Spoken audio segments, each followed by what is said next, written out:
हमने लंकाधिपति रावण के इस पावन चरित्र को भी श्रवण किया कि वो शिव की भक्ति को प्राप्त कर लेता है।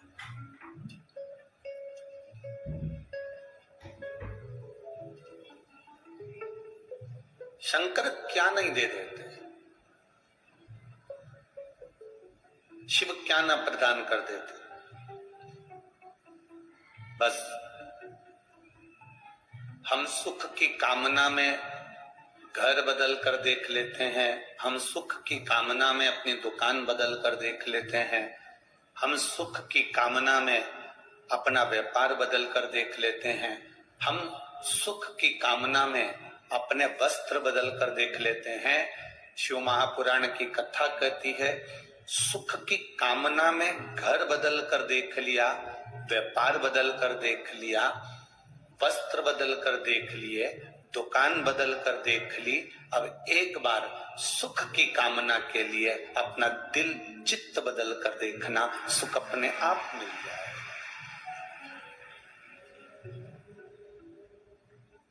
ये मकान नहीं फल रहा, हमने मकान चेंज कर दिया। ये दुकान नहीं फल रही, हमने दुकान चेंज कर दी। ये व्यापार नहीं फल रहा, हमने व्यापार चेंज कर दिया।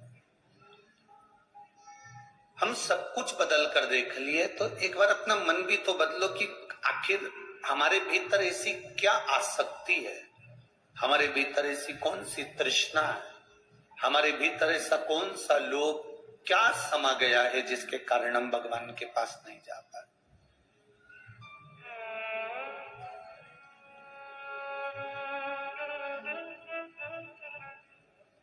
जब हमारे भीतर से हमारे चित्त को हम बदलेंगे, हमारे मन को हम बदलेंगे, हमारी बुद्धि को, हमारे चिदानंद को हम बदलेंगे, हमारे मन को थोड़ा सा बदलने का प्रयास करेंगे,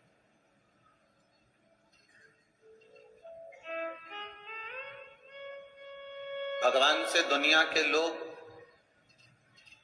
सब शिकायत करते हैं, पर आज तक ऐसा व्यक्ति नहीं मिला जिसने भगवान से एक शिकायत करी हो कि तूने मुझे बुद्धि कम दी है।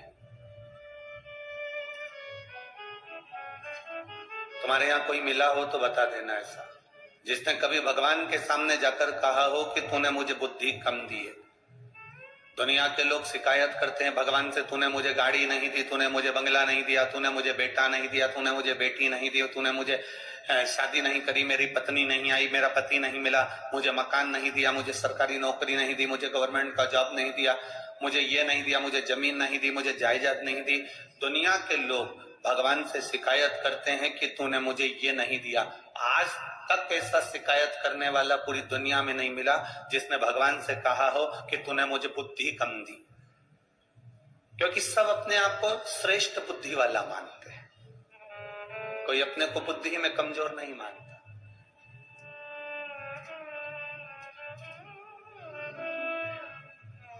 एक श्रेष्ठता आप में है कि आप अपने आप को बुद्धि में कमजोर नहीं मानते, तो शिव महापुराण की कथा कहती है फिर भगवान की भक्ति में कमजोर कैसे हो सकते हो, उसके भजन में कमजोर कैसे हो सकते हो, आप उसके अनुमोदन में, उसके निवेदन में, उसकी श्रद्धा में अपने कमी कैसे ला सकते हो, उसके विश्वास में अपनी कमी कैसे ला सकते हो।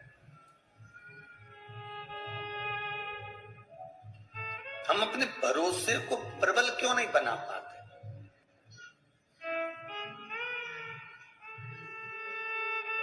जिस दिन हमारा भरोसा,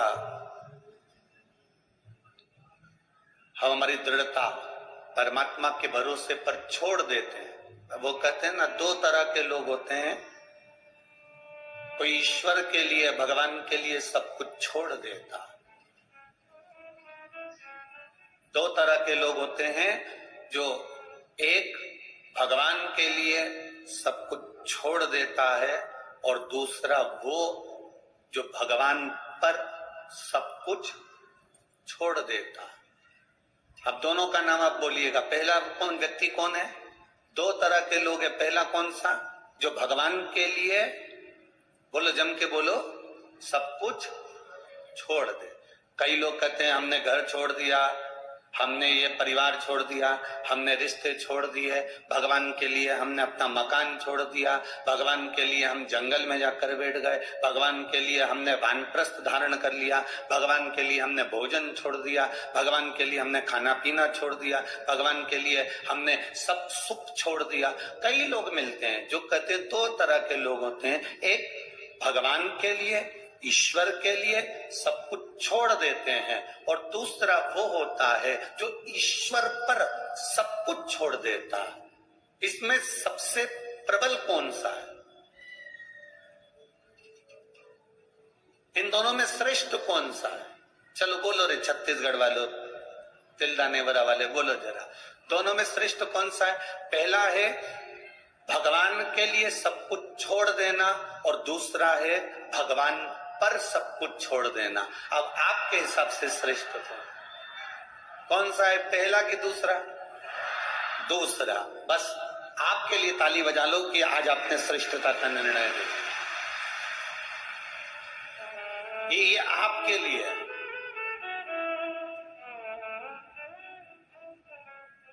शिव महापुराण की कथा कहती है, हम भगवान के लिए सब कुछ छोड़ दिए, छोड़ने के बाद भी हम जंगल में जाकर बैठ गए, वन में जाकर बैठ गए, गंगा जी के तट पर जाकर बैठ गए, और उसके बाद भी माँ बैठने के बाद भले तुमने छोड़ दिया, उसके बाद भी तुम्हारा मन घर की याद कर रहा है, परिवार याद आ रहा है, मेरी बहू ना जाने कैसी होगी, मेरा पोता ना जाने कैसा होगा, मेरा बेटा ना जाने कैसा होगा, तो फिर भगवान के लिए तुम छोड़े तो फायदा कौन सा हुआ?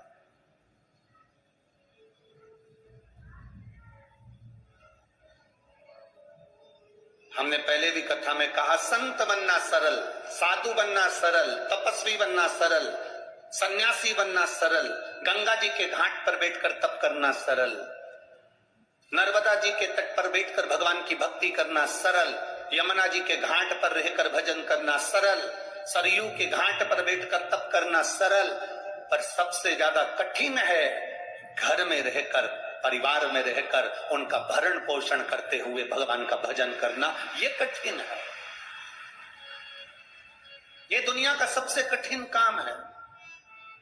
हमने कभी नहीं कहा कि आप अपनी नौकरी छोड़ दो, कथा में आकर बैठ जाओ। हमने ये नहीं कहा कि तुम तुम्हारी दुकान बंद कर दो, कथा में आकर बैठ जाओ। आज तक इस व्यासपीठ ने ये नहीं कहा कि तुम तुम्हारा परिवार छोड़ दो, कथा में आकर बैठ जाओ। ये व्यासपीठ हमेशा कहती रही, अपनी नौकरी करो, अपनी चाकरी करो, अपना व्यापार करो, अपना व्यवसाय करो, पर उस व्यापार को, उस व्यवसाय को, उस नौकरी के साथ में इतना सा समय जरूर निकालना कि तुम्हारे मुख से श्री शिवाय नमस्तुभ्यम निकल जाए, तुम्हारे मुख से राम नाम, कृष्ण नाम निकल जाए, तुम्हारे मुख से भगवान का भजन निकल जाए। क्यों?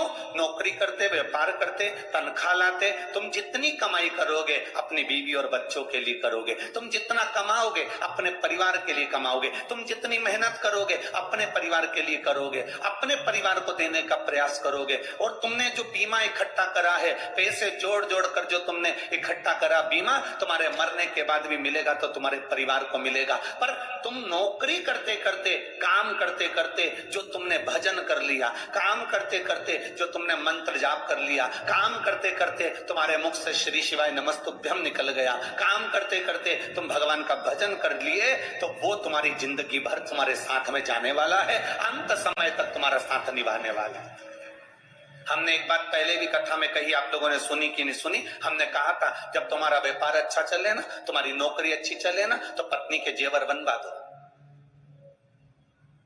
तुम्हारा व्यापार अच्छा चले, तुम्हारी नौकरी अच्छी चले, तो थोड़ी जमीन खरीद लो। तुम्हारा व्यापार अच्छा चले, तुम्हारी नौकरी अच्छी चले, तो थोड़ा बच्चों के लिए अच्छा कर दो। तुम्हारा व्यापार अच्छा चले, तुम्हारी नौकरी अच्छी चले, तो एक दो प्लाट लेकर पटक दो। तुम्हारा व्यापार अच्छा चले, तुम्हारी ये हम जब ये बात बोलते हैं ना, तो कई लोग हमसे नफरत करते हैं कि बताओ, इनको तो कहना चाहिए कि सब छोड़ दो, उल्टा ये कहते हैं और खरीद लो। ये सीवर वाला महाराज तो पगला है पूरा।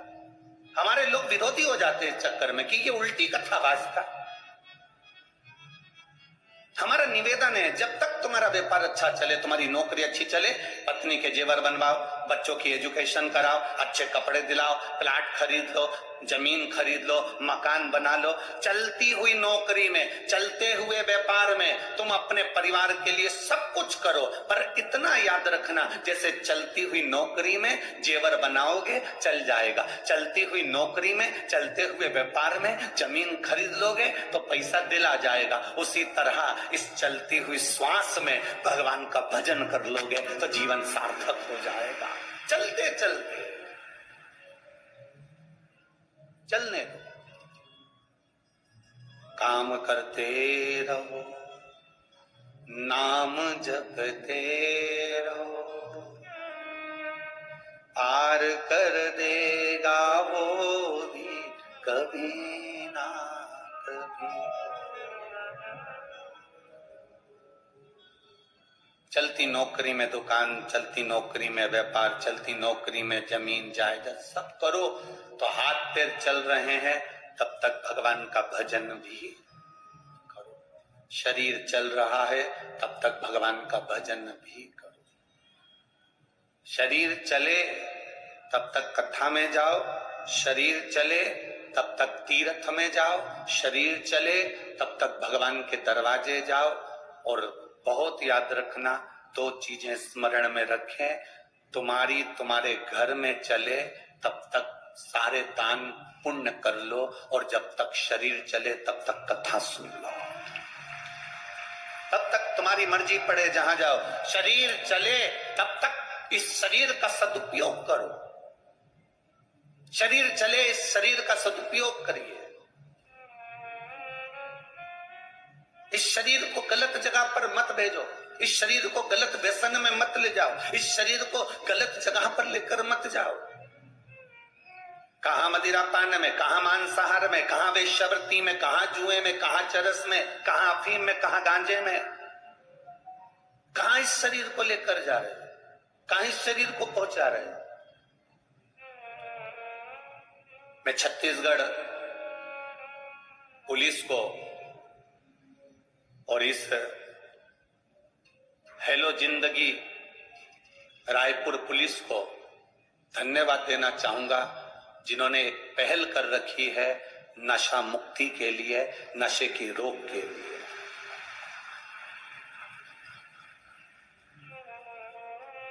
प्रेरणा देते हैं, ये अपनी ड्यूटी कर रहे हैं, अपनी नौकरी कर रहे हैं। और मैं कहना चाहूंगा कि केवल छत्तीसगढ़ रायपुर की पुलिस को देखकर पूरे भारत देश की पुलिस को ये अपनाना चाहिए कि पुलिस का कर्म करते करते भी एक नशा मुक्ति का एक अलग लक्ष्य लेकर चलना चाहिए, जिससे भारत की भूमि की माताएं स्वतंत्र रूप से आनंद के साथ अपने घर में रह सके।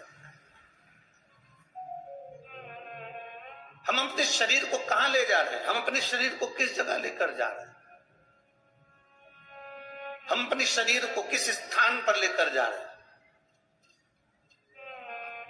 और केवल ये छत्तीसगढ़ पुलिस का फर्ज नहीं, रायपुर पुलिस का फर्ज नहीं, आपका भी फर्ज है कि आप व्यसन करने वालों को रोक सकते हैं और उनको सतमार्ग की ओर लेकर जा सकते हैं।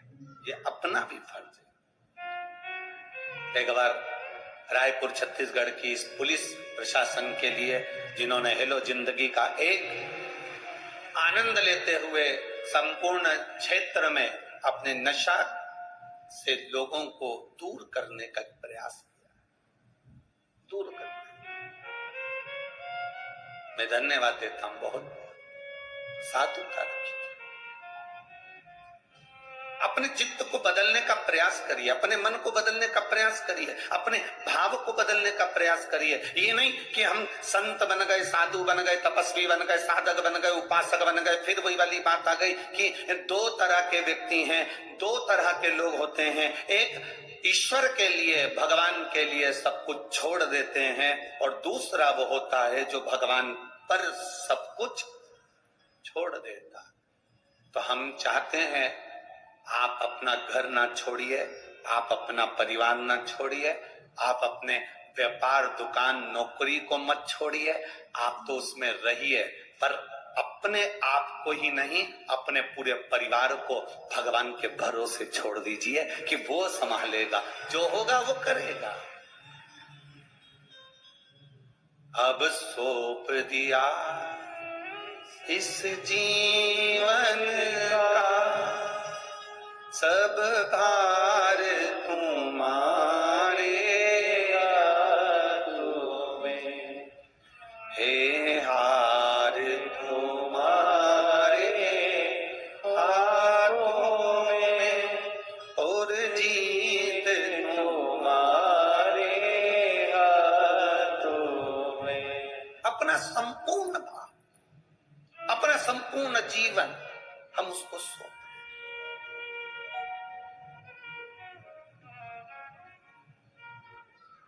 अपने संपूर्ण जीवन को हम परमात्मा पर सौंप दें।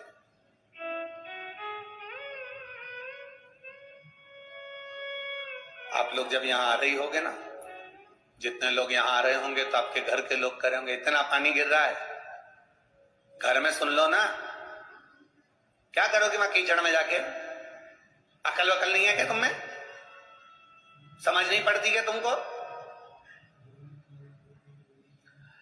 इतने में यह चोटी करती करती उसको घूर के देखी और वो बोल ही रहा है, क्या करोगी जाके? इतना पानी गिर रहा है, इतना कीचड़ हो रहा है। और वो चोटी करती करती फिर उसने पल्लू पे लिया, पेंसिल से लाइन खींची और डब्बा भर के और बिंदी लगा के रुमाल रुमाल उठा के, रुमाल में थोड़ी सी सुपारी रख के, सुपारी रख के इसलिए लाई कहीं बोर होंगी तो मुंह में, सुपारी रख के और फिर चली। अब इसने अपने मना करने वाले बेटे से और परिवार वाले से, चल मेरे को छोड़ के आ, हम नहीं जाए, पानी गिर रहा है। चल अच्छा 500 रुपए दे। 500 रुपए काय के लिए? अब तू छोड़ने नहीं जा रहा तो मैं गाड़ी से जाऊंगी। इतना मैं बोला चलो मैं छोड़ देता हूं। और फिर छोड़ के फिर बोला इतना कीचड़ हो रहा है, मां कहां जा रही, दिक्कत कीचड़ कीचड़ हो रहा है, तू जा, अब मैं चली जाऊंगी, तू जा।